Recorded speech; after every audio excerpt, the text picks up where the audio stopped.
We're going to get started now. My name is Mackenzie Smith, and I'm the University Librarian and Vice Provost for Digital Scholarship here at UC Davis. So we're your hosts tonight, and this is the first time that the library has hosted this event, which is in its fourth or fifth of the year, and is being done every month, really, from now until the end of this academic year. And we're really happy to be hosting this in the library because A, there are a lot of students already here, so it's very easy for you to come and participate in these really interesting events. And B, because it's part of our mission to make sure that we're helping students be successful. And I think this series is really important in the way that it's framing the question of how you shape a career and how you learn about industries and the future of employment in lots of different industries that are really going to be shaping our country and our world in the future. So we're super excited to be hosting this series and very grateful to the Morris twins, who are really the brains behind this organization, this whole effort, and have put together this program for you tonight and all the future ones, which I'm sure they will tell you about today. So with that, thank you all for coming. I hope you ate all the food, and I will let Julia explain what is going on.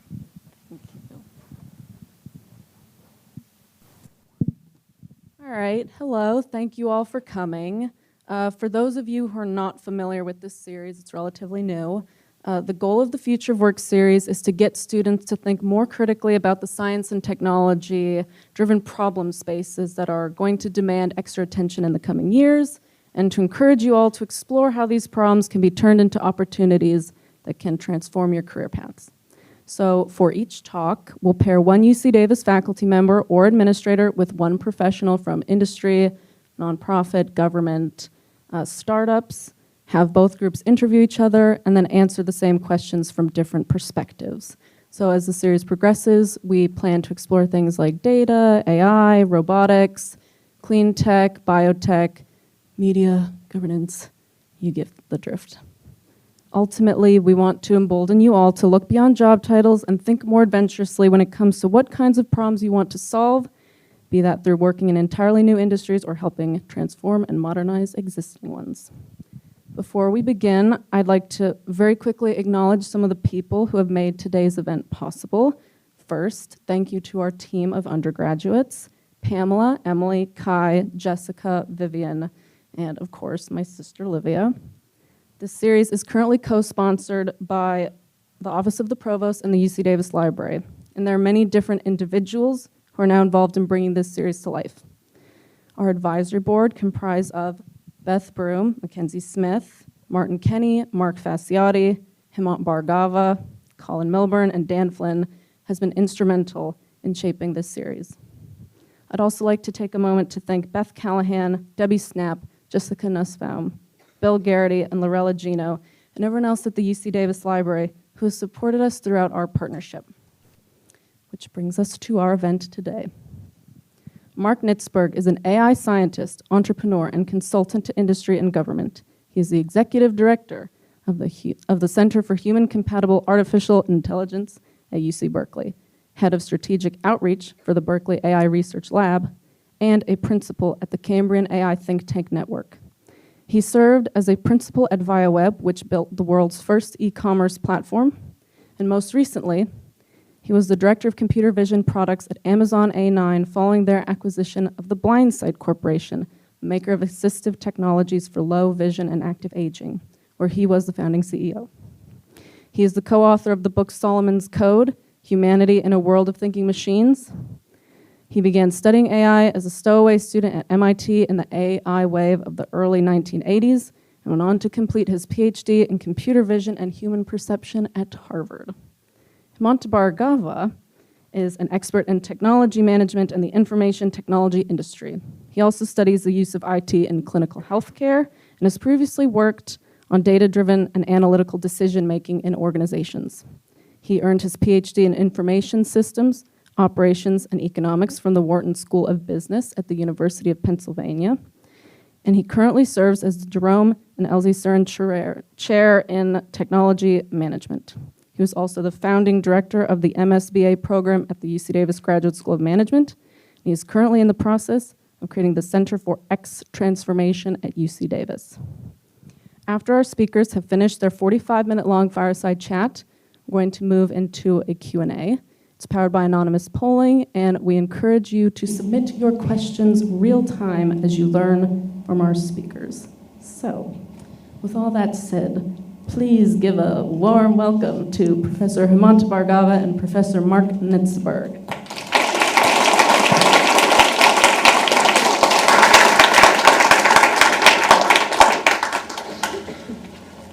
All right, Mark, so where do we begin? Let's talk about artificial intelligence. All right. Or sophisticated mimicry. Okay, yeah.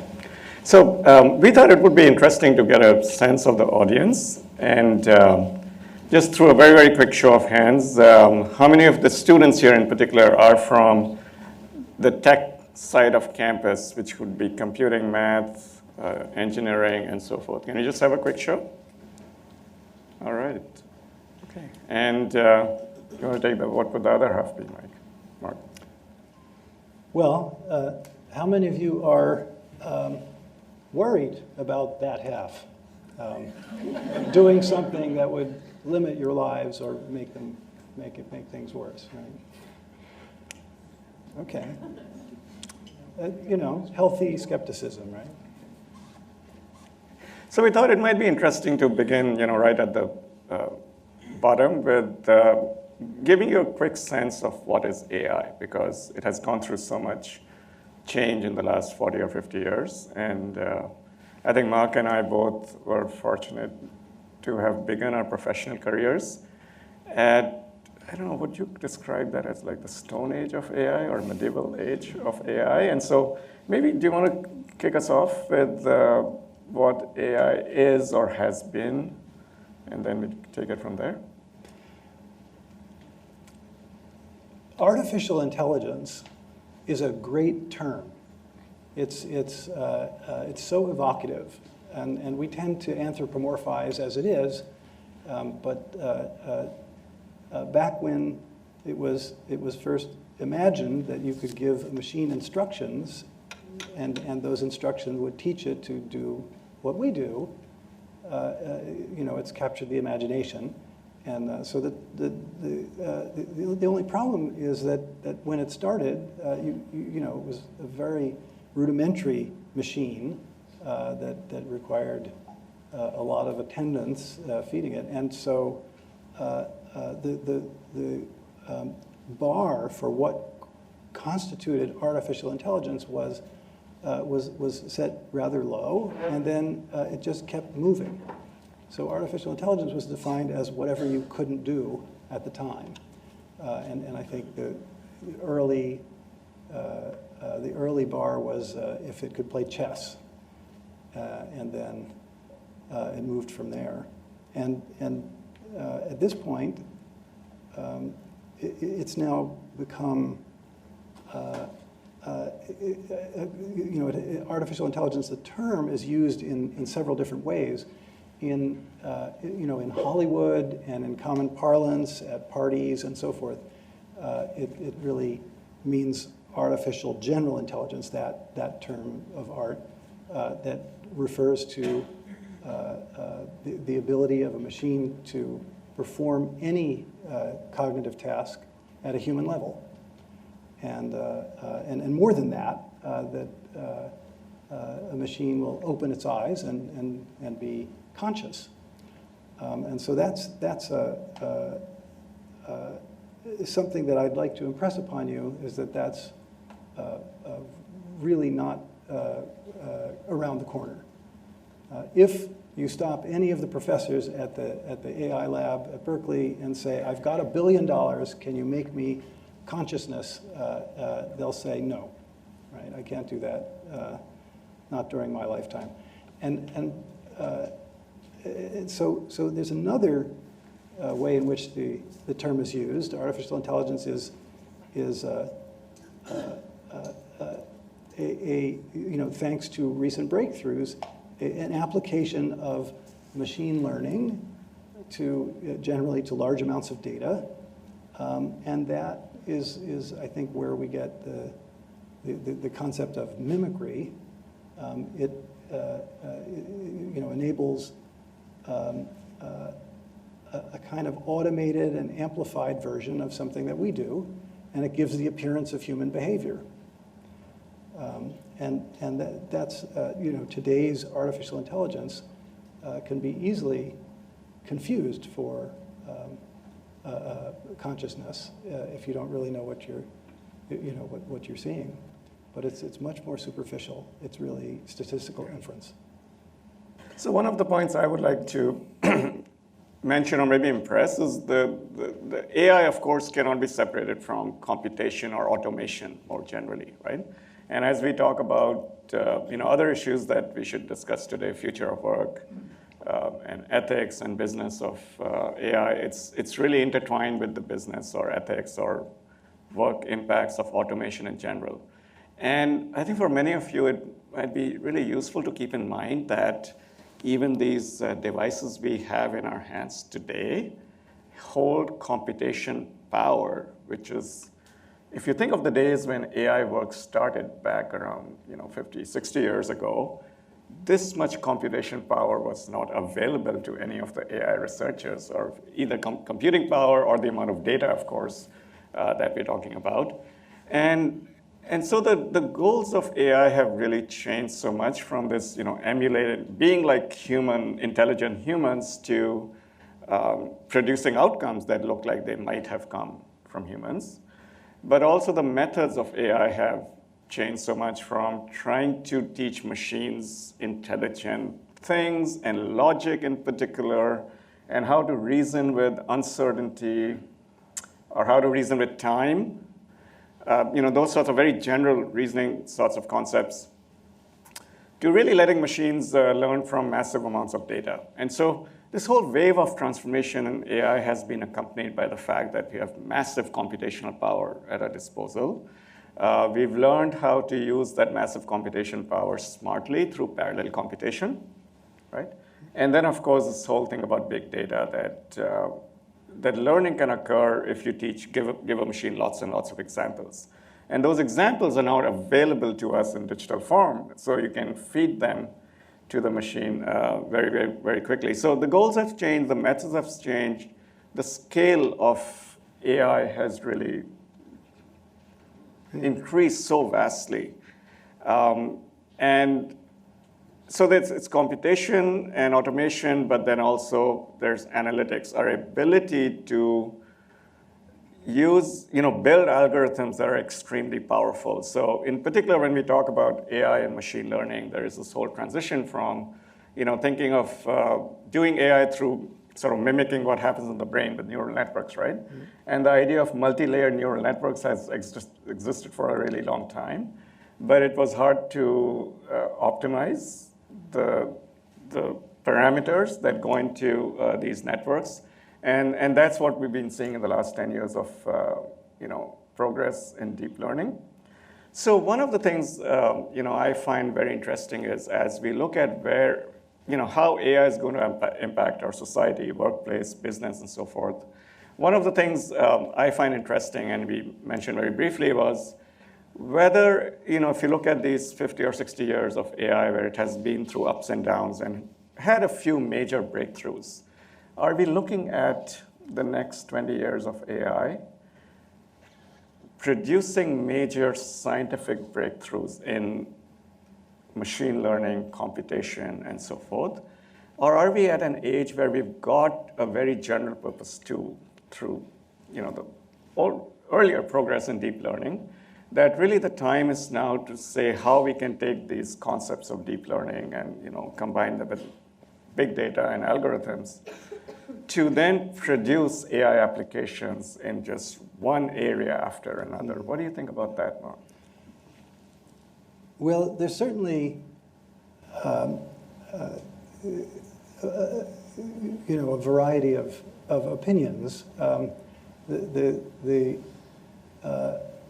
The venture capitalist Kai-Fu Lee wrote a book about this shift from the era of research to the era of applications in AI. And his book underscores that the research era is over, and that was mostly done in the United States, and that the era of application is now in China, That's why the book is called AI Superpowers, and it makes very nice point-counterpoint discussion. But I think it's a bit more nuanced. We have made, we've seen a breakthrough with deep networks, and that's given us, essentially unparalleled image recognition, speech recognition, and the ability to predict what you're likely to buy next, and so forth.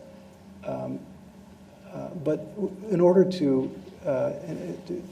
move to the next level of intelligence, we need further breakthroughs. Systems are, at this point, not actually understanding. When you speak, they're transcribing, and then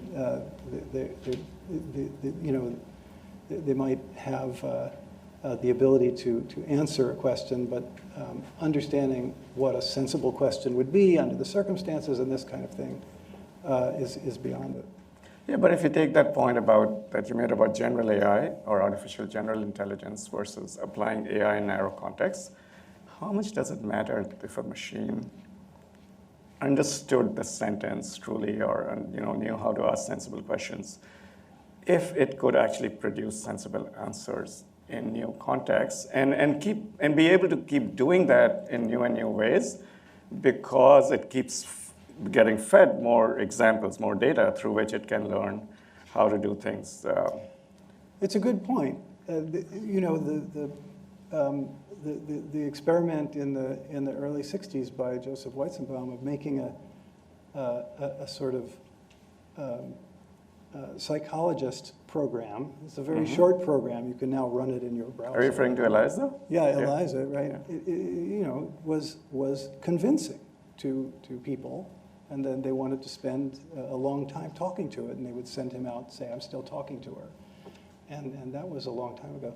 So you can give the appearance, the superficial appearance of this understanding, and get quite far. Yeah, so one example is, for instance, in service automation at customer service, where normally when you make a phone call to a customer service agent, you're talking to a human being, and could be India or Indonesia or somewhere. But today we are at a point where many of those calls are being handled by bots. And especially if your customer service interaction is occurring through text rather than voice, there is an incredible role for chatbots. And in that case, I think many of us probably have, and we do this with voice recognition systems all the time, where we interact with computers and we don't quite know that we're talking to a machine. So I think it's getting back to this point that with massive amounts of data and huge amounts of computing power, that machines are able to compute tasks, all the way from these. So if you define what is intelligence, right? People thought natural language, speech, is intelligent.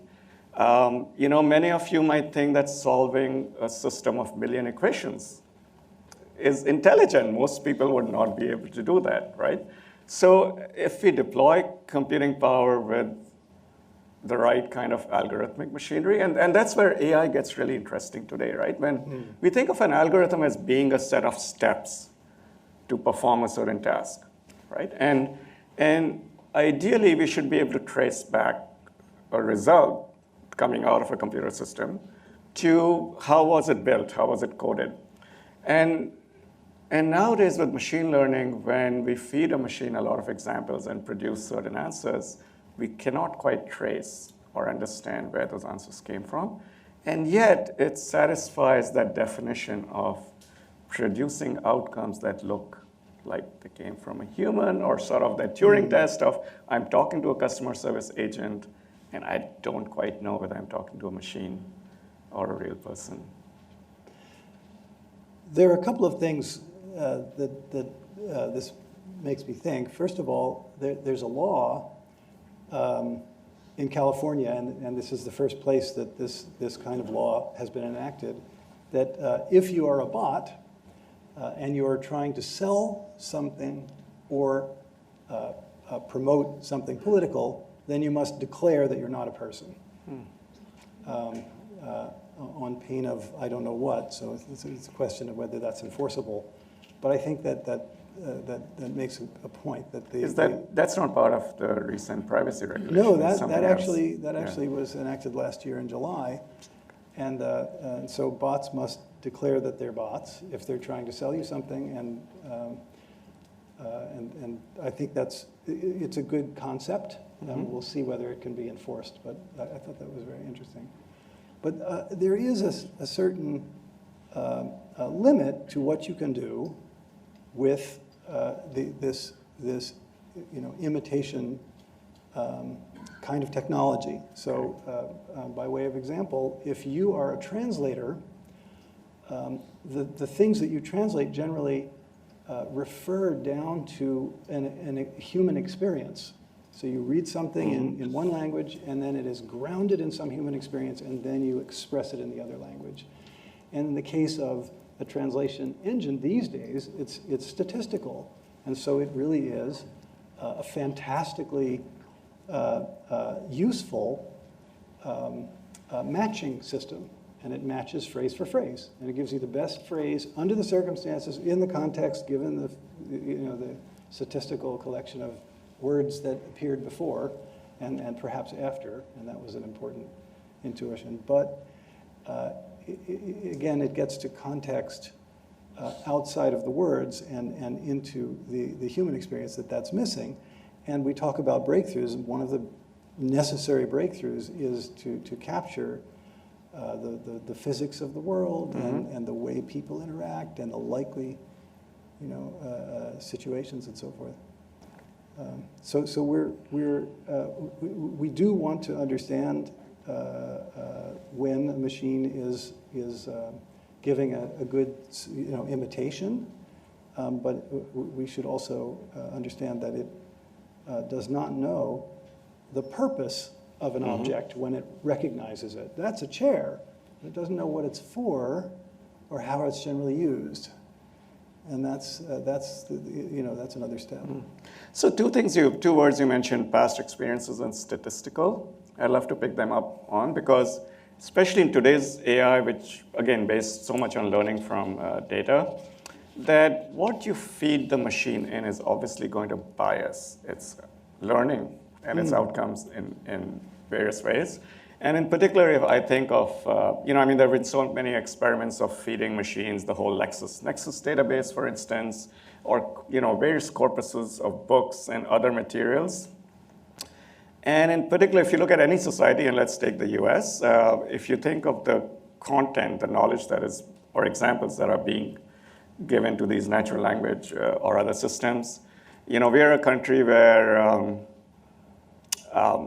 for instance, if you think of equality, right, there are so many groups that were not considered equal until 20 years ago, 40 years ago, 60 years ago. If you think of the right for women to vote, or the right for non-land owners to vote, or these decisions based on race. So much of the content that is being fed to these learning systems, what happens to the ability of the machine to produce results that are contemporary to our life today, when it's learning from a lot of data that is not representative of the values we have now?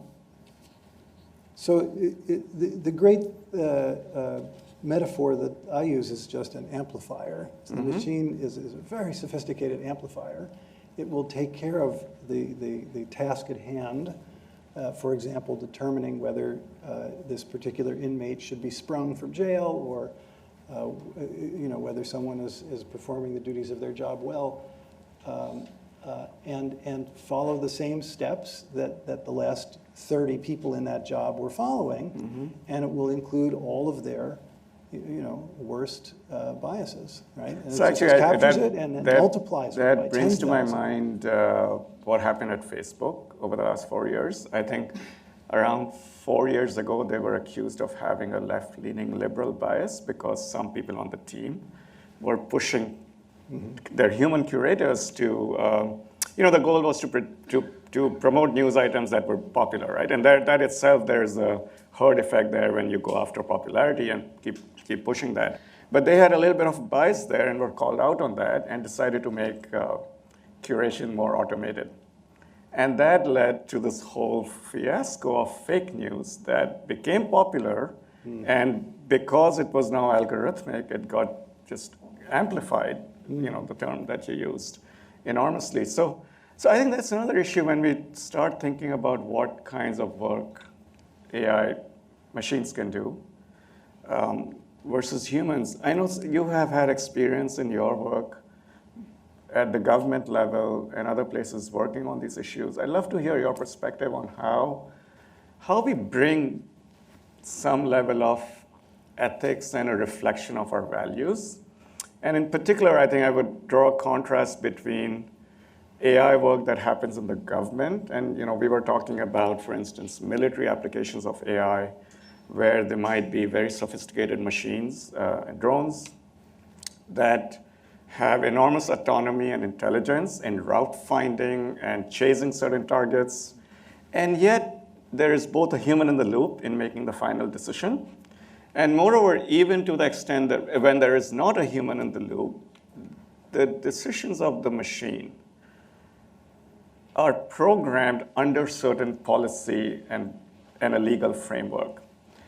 And then you have the other sector of private AI-based products and enterprises, where it's really not clear to me that that kind of a framework is being followed. And in particular, I think at the start we asked people who have technical backgrounds and non-technical backgrounds.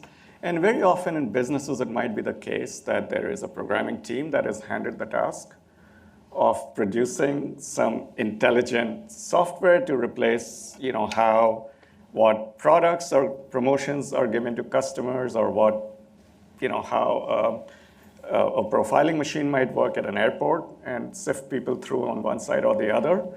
And very often these ethical choices are made at the lowest level by programmers because that question was never recognized higher up in the institution.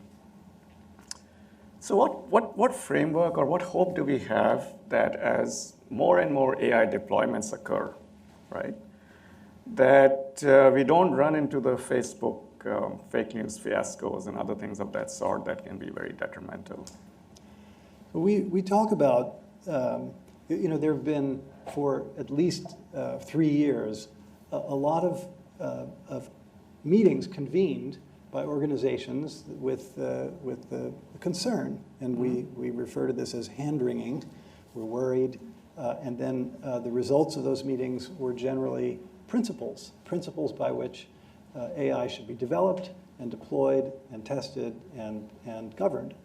And so there are at least 40 sets of principles that came up all over the world, and you could look them up and look at the Asilomar principles from the Future of Life Institute and the IEEE principles of ethical design, and they're all a good start. But they all, to me, they all amount to different ways in which we should aim to, on the side of virtue and avoid the harsher side. But these are starting to be transformed now and translated into policy. And so there's the General Data Protection Regulation that came out a year and some ago in Europe, and then ours in California. The California Consumer Privacy Code that just is now 1 month old, and probably the reason that you're seeing a lot of banners at the bottom whenever you go to a website, and it says, would you like us to continue selling your data, or would you rather opt out?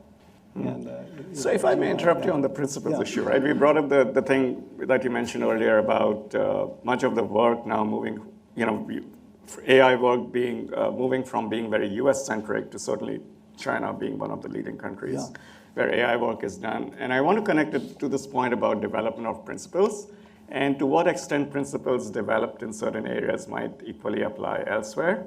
I think, so to give a couple of examples, one, if we look just at numbers, I think if, for last year's investments in AI, over 50% is happening in China, with the US at around 40% of investments.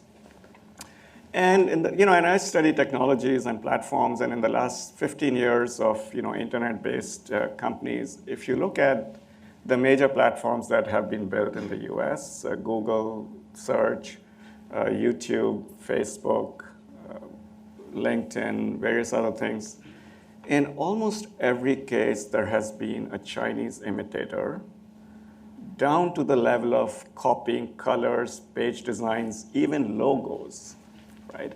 And there's a really fascinating story about the Facebook equivalent in China, which many of you here may recognize. I don't know how many of you know about Renren and Kaixin. And that's really interesting because Renren was a Facebook copy, which then got copied by Kaixin. And unfortunately, the company that developed that had to pick a domain name of Kaixin 001 because Kaixin wasn't available. And then Renren came in and developed, bought over Kaixin. So it's like copying identical product design and logos apparently was not a violation of principles or ethics.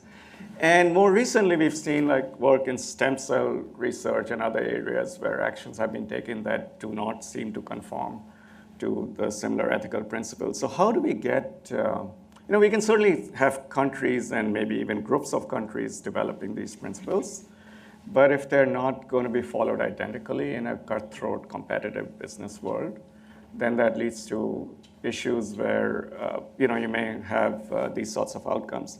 And another thing, coming back to the investments in AI that I find interesting or worrying is not just how machines may resolve ethical dilemmas, which people talk about famous examples of autonomous car driving down the street, and will it let you die or will it kill 5 other pedestrians to save you, right? Those sorts of things.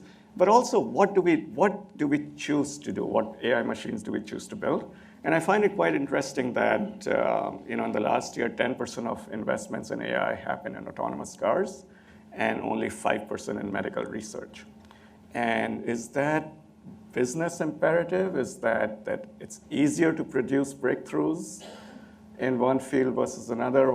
I mean, it doesn't seem, probably would not seem to agree with most people's ethics that more money should go into autonomous cars, which will end up replacing human drivers, versus in medical research that may produce better outcomes. And I'm trying to relate this back to work and jobs, right?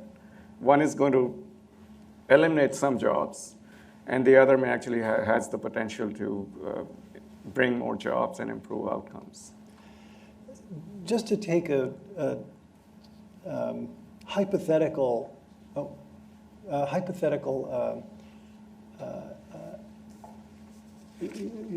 alternative view, there's a sense in which one could say the market forces are driving the investments in autonomous vehicles.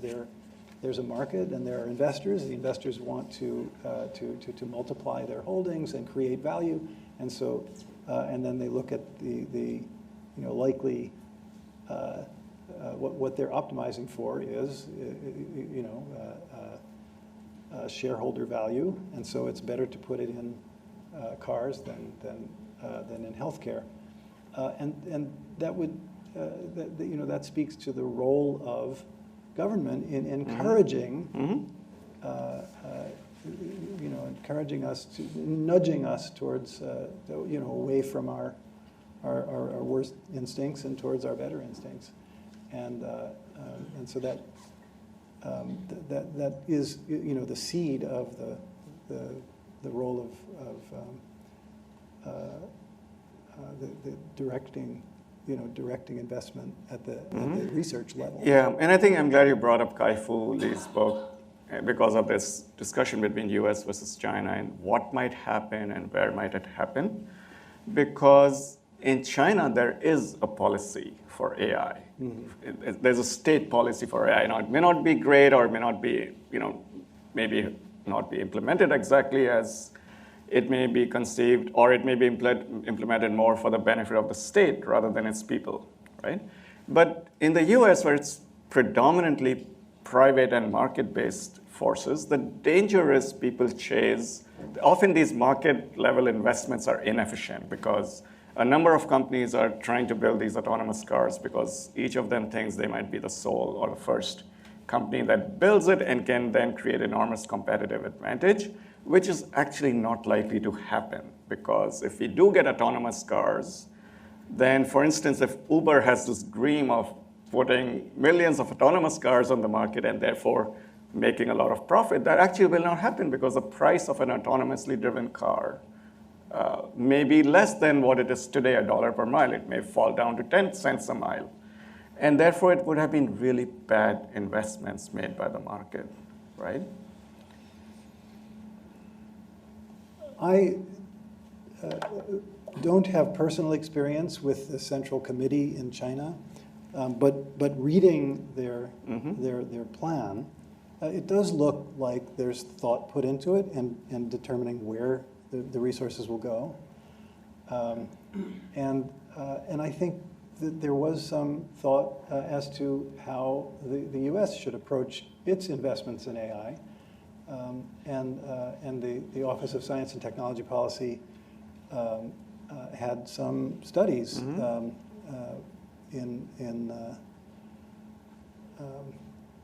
I think 2016, and then it sort of died down for a while. And Okay. we're waiting for some more policy. Yeah, and I recall in the 1990s, when again there was some work in AI, the US was scared about Japan because you had the Ministry of Information Technology and Industry pushing AI as a major goal and trying to make Japan the superpower. And that obviously, did not happen, and Japan has fallen way behind. So do you think we can be similarly hopeful that innovation and application work in AI will continue to happen, or that the US would have a lead in doing that, because our methods and incentives and markets will still lead to good outcomes? It's hard to pick a winner, but I would say that I've seen some very impressive advances in robotics coming out of China, and at the same time, being born and raised here, it's hard to forget that the transistor and the integrated circuit and the personal computer and so much came out of the United States. So, but it remains to be seen. All right. So I think we're getting the signal to stop. So we'll quit at this point, but I'm sure we'll take questions from you all.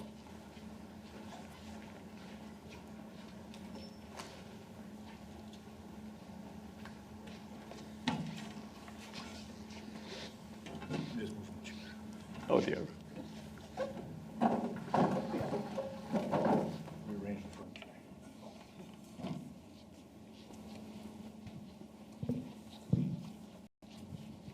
All right, so this brings us to the question and answer portion of the evening. If you haven't submitted questions yet but would like to, you can just go to slido.com and use the code on the screen, FOWUCD. And if you don't want to ask a question, but you see one and you wish that you would have asked it, you can hit the upvote button and it'll bring it closer to the top. So I will start at the very top. And that question is, as businesses continue to use algorithms to personalize content, is there a chance that this could negatively impact a user's thinking patterns or mental schema? Can I take that one? Sure. I have a very strong opinion about this because the answer to that is there is a 100% chance because it's already happened. So there's a simple AI algorithm called adaptive reinforcement learning that is the 40 lines of code, and that is used by, let's just say, Facebook to determine which out of the 1,000 posts that your 100 friends have put on since last night, which, 3 you're going to look at because you only have a few minutes, right? And the choice is sold as a choice to assure that you're seeing something that's interesting and important to you based on your past behavior. It understands your interests, and it's got your number, and it gives you those most interesting things. But the fact is that you don't have a fixed set of preferences, and in presenting you with the things that you're most likely to click on, it starts to move you in a certain direction. And it turns out that that direction is the direction of extremes. And so that's where we have, as Stuart Russell likes to say, grandma becoming a rabid neo-fascist. It starts off looking at the things she's interested in, and it just gets a little more interesting to click on that next thing that's a little more extreme until and at a limit, it's part of what is going on that I think is threatening to dismantle democracy as we know it. If I can just expand on that a little bit, you talked about consciousness at the start, and I would twist that into free will. And how many of you here would think that you have free will more than a computer or an AI system, right? Humans have free will, right? But if you take what Mark just described, I could be looking at a Facebook post, and of course, this algorithm is driving me in certain directions. I'm reading those posts not because I intended to, but it's really, I'm beginning to lose free will. And moreover, I may end up spending a lot more time than maybe I moved to the machine because there was a notification and I wanted to just read that one single item. And then through other things that are related to it, I get pushed to more and more. And then perhaps I get directed, which happens to me a lot. I find a video on a tennis match from 2017, and I'll switch over to YouTube and watch 15 minutes of that, and then YouTube begins taking over those recommendations. So we really wonder at what point have we as humans lost free will? Because I'm not spending my day or time or that hour the way I wanted to. And it's really being controlled by machines, somebody's algorithm, but ultimately it's being controlled by all the data that is driving learning systems. Before we have a funeral about free will, no, I think it's true that when I was growing up, there was a television, and I would turn it on, and it would be very interesting with people moving and social situations, and I wanted to see what would happen next, and I watched a lot more television than I would have if there were no television. And so in that sense, I was giving up some free will. But when I turned 13, I remember I had a younger brother, and I gave my television to my younger brother. And that was my You brought your free will back. Yeah. Poor guy. I will ask the question in the number 2 spot right now, just because I think it's so complementary to what you guys were just talking about, which is AI is increasingly everywhere. Yet we see very little evidence that we are educating people about the technology. So what do you think the population needs to understand? Well, I would say that it's very important to understand that that artificial intelligence follows a very long line of the human endeavor to imagine that we can create something that is alive, and that so far that's never happened, and and it may be quite a long time to never that it would happen. The machine is not opening its eyes and waking up, but a convincing imitation of life sometimes, but it's like the Mechanical Turk. The real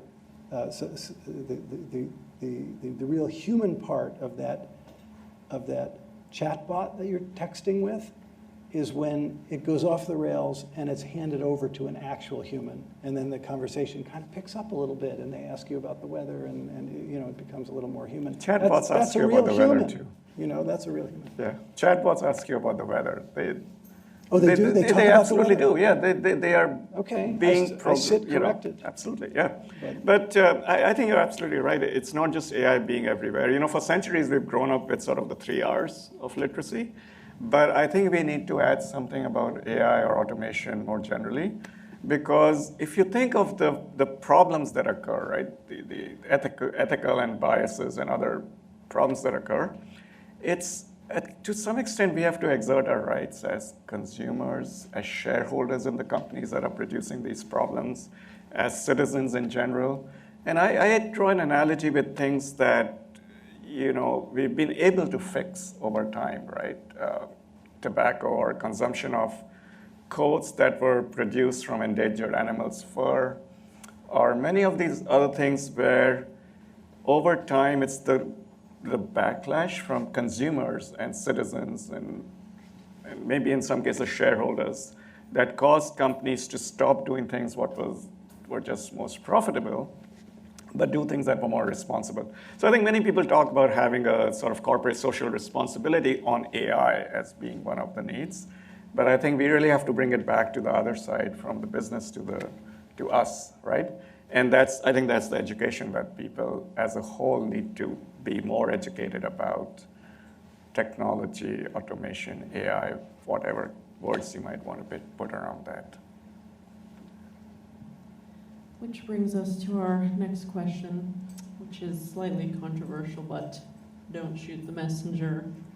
How can AI be trusted with ethical decisions when the coders produce code echoing racial and ideological bigotry, unchecked, and in service of the political state? Heavy. So I would start with what I just said. Yeah, clearly can't be trusted. Right? I mean, it's sort of a question that answers itself there. Yeah. Arguably. I think that is what we're working on, right? That is, in fact, you know, we have a duty and enlightened, let's just say, corporate leaders, you know, seek to understand what it means to be responsible digital leaders. They need to learn what that means and how to assure it. And I would push back on that. I mean, they certainly need to, but we need to push them. And, you know, just like Nike produced shoes that, you know, with child labor, or, you know, there's a lot of carpet weaving that occurs because you need nimble fingers with, you know, children who are 8, 10, or 11 years old. And when consumers discover that that's what's going on under the hood, when they become aware and educated enough to know that, they're able to reflect their values onto the businesses.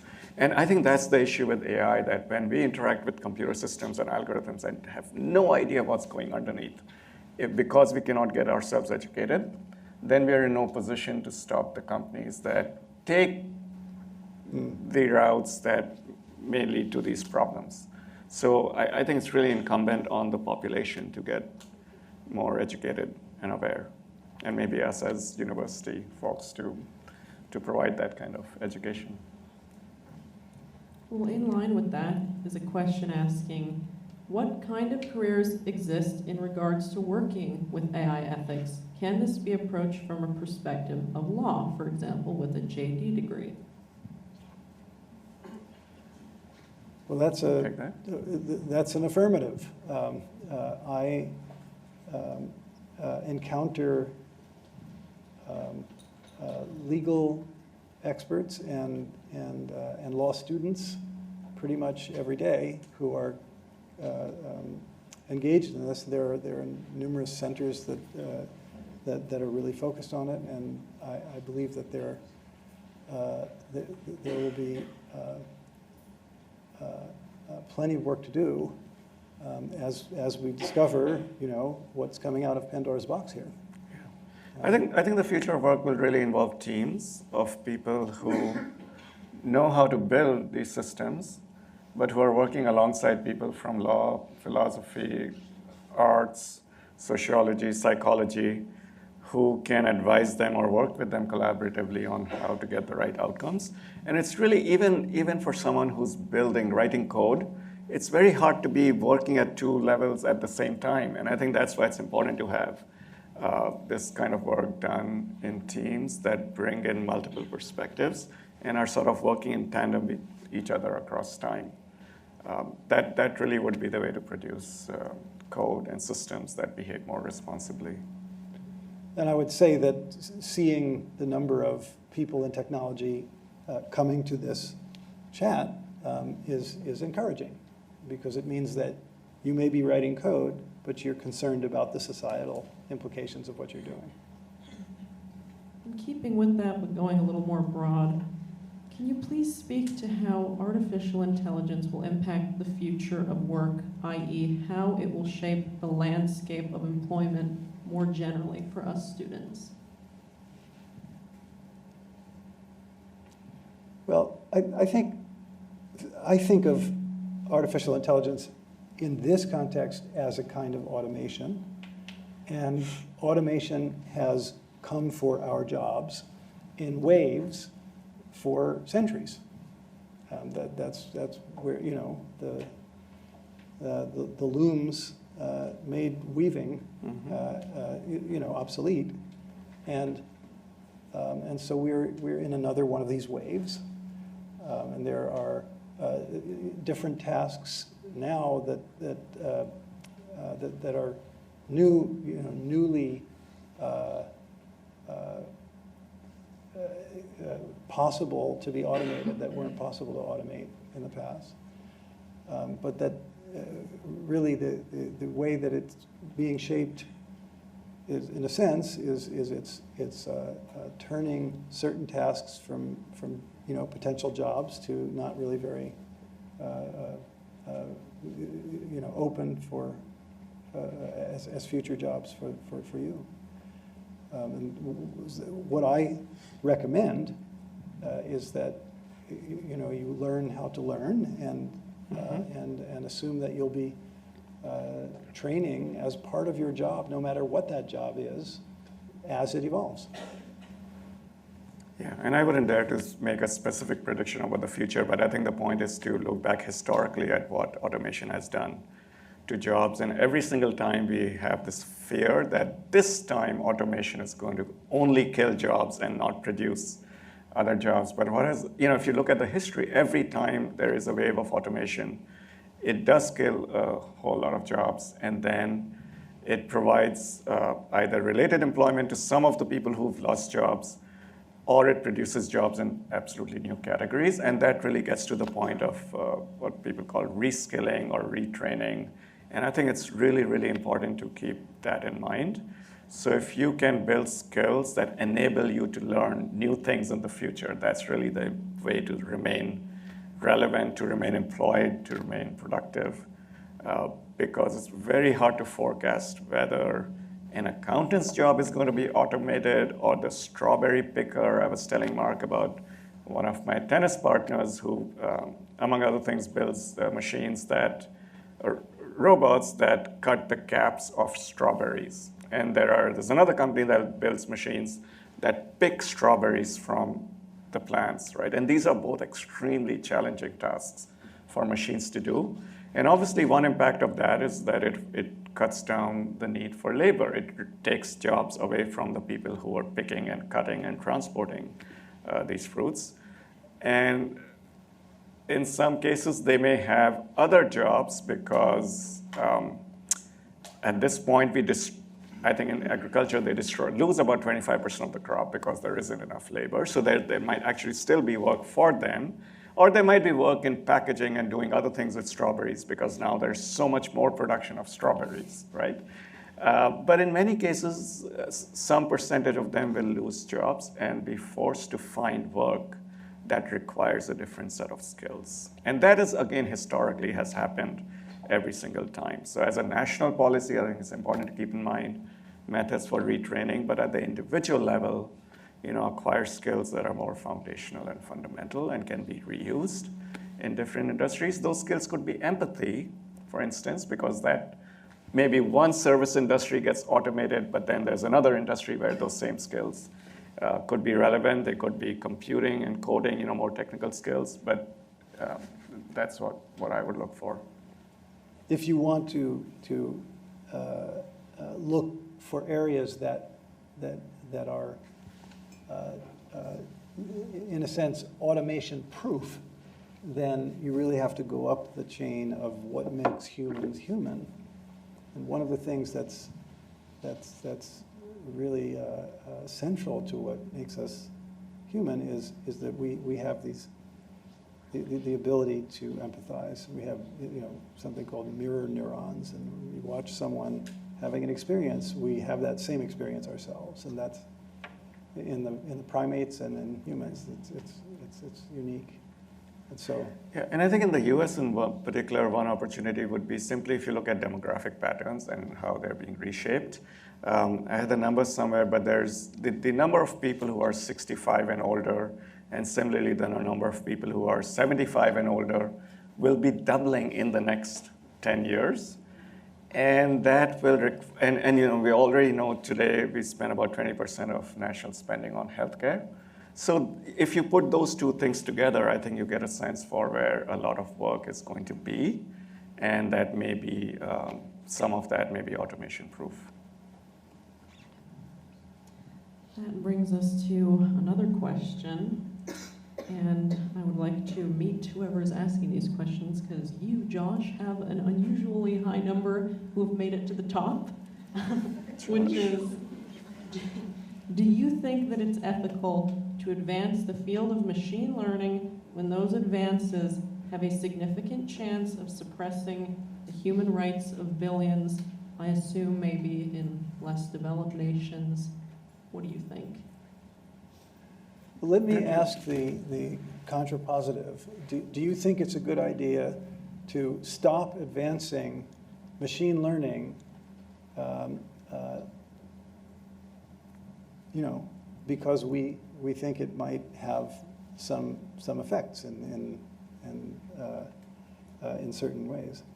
And I think that's a very hard question. I mean, both sides of that are a very hard question. But I would suggest that machine learning is in this simple way. It's statistical,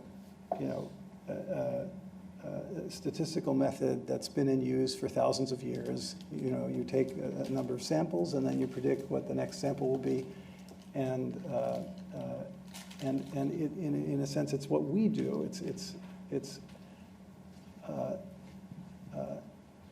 another part of what makes us human is that we take in a lot of samples and then we draw conclusions. I mean, the idea of bias, it's actually just the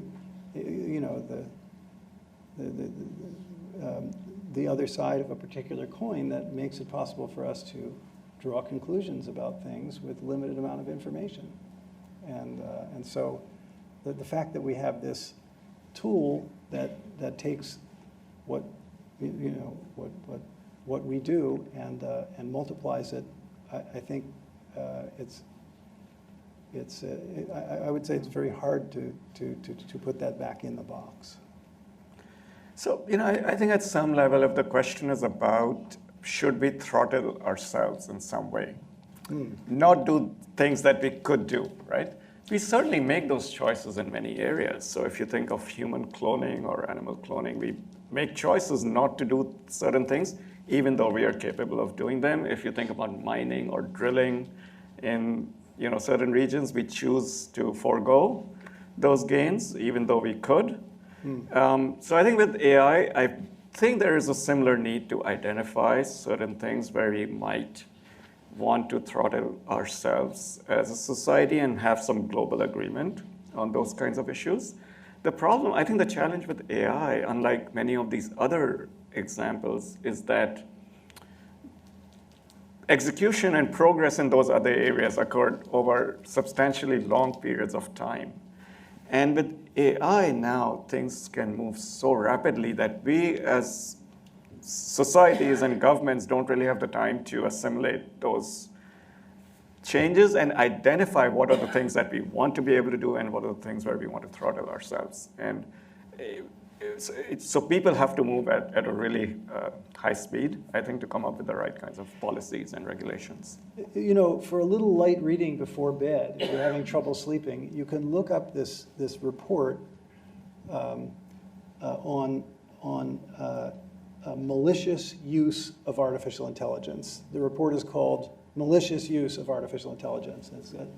And it's essentially a group of sophisticated AI researchers and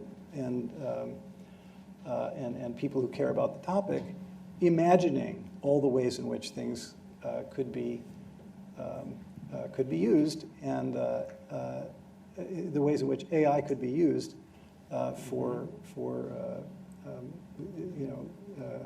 harm. And then what we can do, and how to think about what we can do to minimize that. And that's a very responsible approach, and I think that's what I spend a good bit of my time thinking about. Can we solve some of these problems with AI? So, for instance, today, a lot of people talk about deepfake, right? Could deepfake be prevented with AI? Are we at a point where?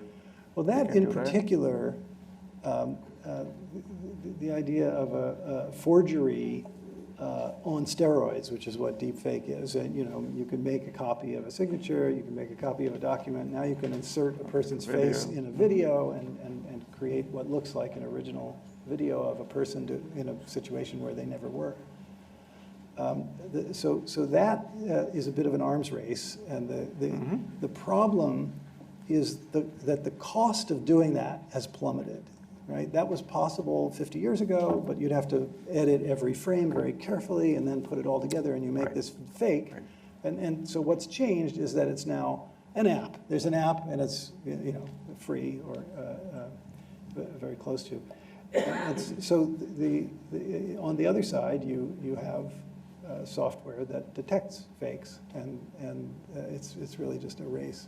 I think it's something also that training and understanding that that's a possibility, that's essential. Artificial intelligence being used to solve problems created by artificial intelligence. It's very meta. And another question is, seriously, that's actually... That's right. Beyond principles, what social infrastructures are needed to prepare us for some of these unintended consequences? What role might precautionary principle play in this domain?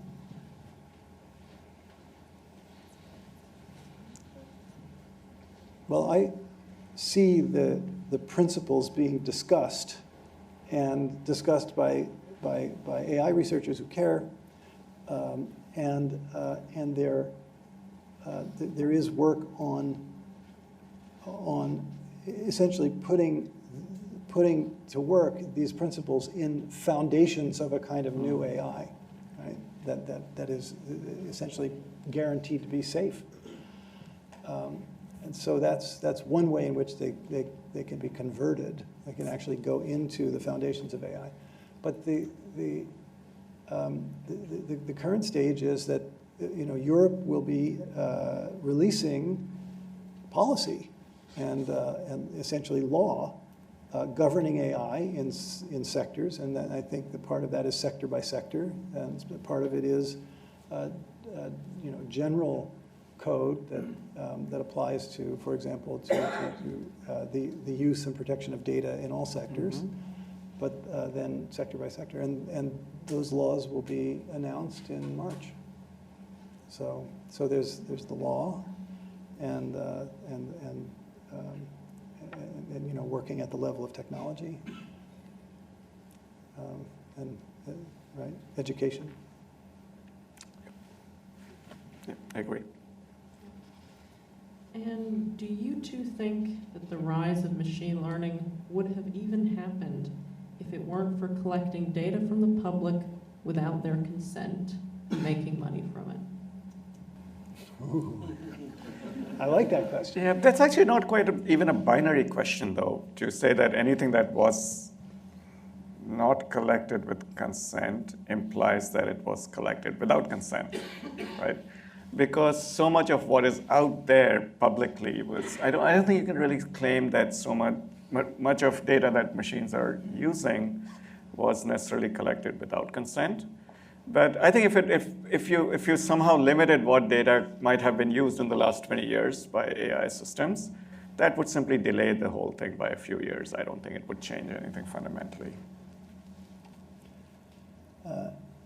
You know, I think the internet gave us free services, and we didn't understand 20 years ago when it was possible to look at the yellow pages and get a map and all of these things that just started becoming possible, right? That get news and all on one screen without getting up from your seat. That we didn't think that our selections and choices were being archived, and and ultimately it would turn into a machine that could predict what we want to buy next, you know, and so it was really a lack of understanding and not. It doesn't feel to me like that was collected without our consent. It was just collected without anyone really understanding what was coming. And this question is more of the yes or no form, but do you think that the European Union's 5-year moratorium on facial recognition technology should be adopted in this country? Across the board on, yeah, I don't know how to answer that actually, but I think that's going back to my point about identifying certain things that we choose to throttle. Because facial recognition can have so many different applications, and many of them will be good applications. I think in healthcare and aging populations, that's going to be absolutely useful in using AI to detect various types of incidents or events that occur. So I don't think it would be a good idea to somehow ban it across the board. In law enforcement, and that's a good, good proposal. I might say yes to that. I'm not sure. If you have a benevolent government. Yeah. It's looking like we have time for maybe 2 or 3 more questions. One of them that's very much in line with what you were just saying is, do you believe there should be legal regulations to limit the future of AI? And if so, what kinds of legal regulations? I think there have to be, don't know if I can answer the what kind question, but there certainly need to be some legal regulations. But we first have to develop enough understanding to define what they are. And, again, thinking of other examples, how we use nuclear technologies, we have rules around that, how we use chemical and radioactive tools. So with every such technology, you can produce great things, and you can produce great harm, but you've got to understand the harmful possibilities. They're becoming aware in the last several years. And if there are, I think our policymaking body should be thinking about this issue. I have one particular area that I feel strongly about that should be banned, and that is autonomous weapons. Autonomous lethal weapons are, again, plummeting in price. It's now possible to make something that is, a drone with a face recognizer with a bullet, right? There's a horrifying YouTube video that was released by the Future of Life Institute called Slaughterbots. And if you want to be scared, you can watch this. It takes 5 minutes, and then you won't want to have dinner. So. But I believe that even with a ban is a start, but even with a ban, we are in a situation where something extremely powerful is so cheap that it's very hard to know where it's being developed. And we're in a time of peril. I think your point about the arms race is absolutely the apt way to describe this. So you might develop missiles and then missile interceptors, and those drones will happen whether they are banned or not, and we will need to have things that can prevent them from doing harm, and it's an arms race. And in your opinion, what do you think are some of the obstacles that currently stand in the way of AI breakthroughs?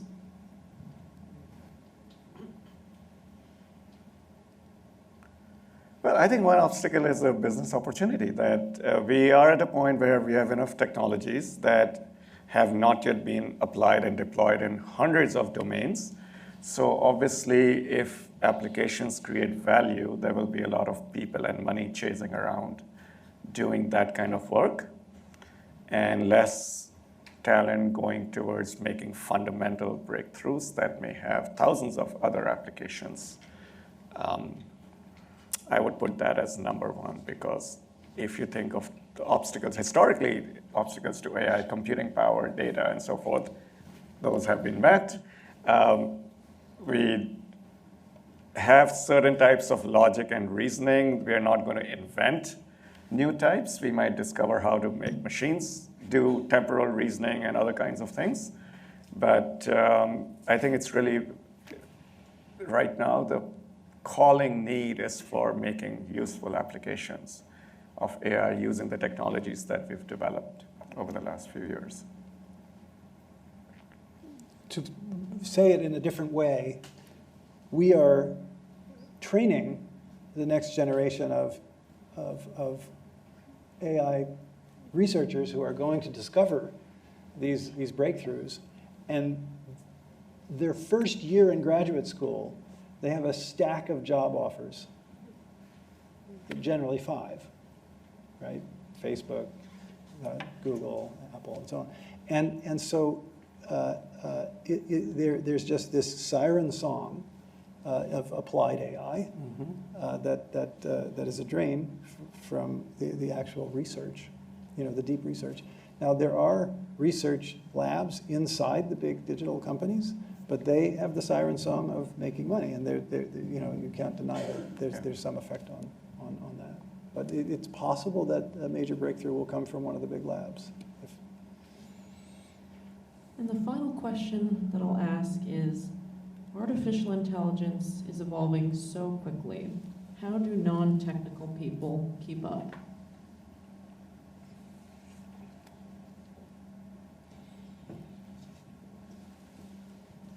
I don't want to sound, let them eat cake, but I actually believe that there is so much written about it that is hype, and it doesn't take much actually to cut through it and try to understand what's really going on. And then once you get a grip on that, to keep track of what's really being developed. So I would say there are there are some pretty straightforward texts for the general public on AI, and then you could read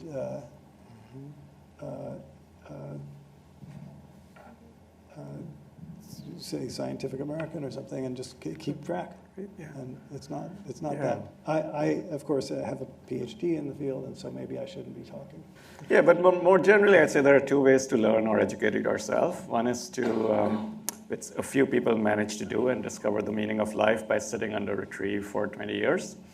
But most of us need to look for external inputs and stimulants from books, magazines, articles, newspapers. And I think the real challenge to that is we have AI systems preventing us from doing that by pushing us more and more recommendations to watch the next movie or read the next post. But really, I think it requires making deliberate choices to invest your time, to use it productively to learn new things. And they don't have to be very technical books or manuals or coding, but really to pick out popular articles and sources, but read about these ideas and these tools. Well, we have a few very short announcements, but before we get to that, can we please get a big round of applause for our two speakers?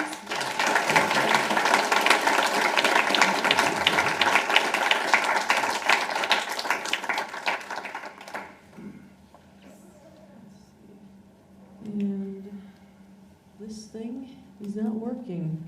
That's Do you want me to okay, press because- next? Oh, There you go. forward. There we go. There. So now it's time for the results of the raffle. Shake it up. That's right. Ah, I thought I was going to do that. I've never picked out a raffle ticket. You want to pick it? Yes, please. You can pick it. There you go. Do I get to read it too, or does Mark get to read that? All right. Oh dear. All right, so we have Samantha Montefiore. Samantha, she left. Oh, My luck. do you have to be here for the prize? I say we've never encountered this problem before, but You snooze, you well, we lose, do that sort of have thing? You have a phone number. We do have their phone number. Are you a friend? She left. Can you give it to her? What? We can pull it. Let's just pull another. Let's pull another. Mark can pull. Oh. I'm choosing very carefully. Ah, Jessica Sanchez. 0 for 2. Oh, right there. Oh, Jessica.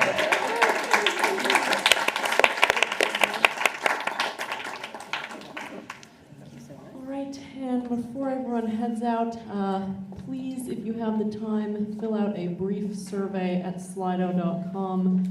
Same code, FOWUCD. It's quite short, but it would really help us out with planning and organizing our upcoming events, of which we have 2 this quarter. The first of which is on February 20th, and it will be about the cannabis industry. Yes, you heard that right, cannabis. And the third will be a talk on the future of media, and it will be featuring the founder and former president of Fox Studios.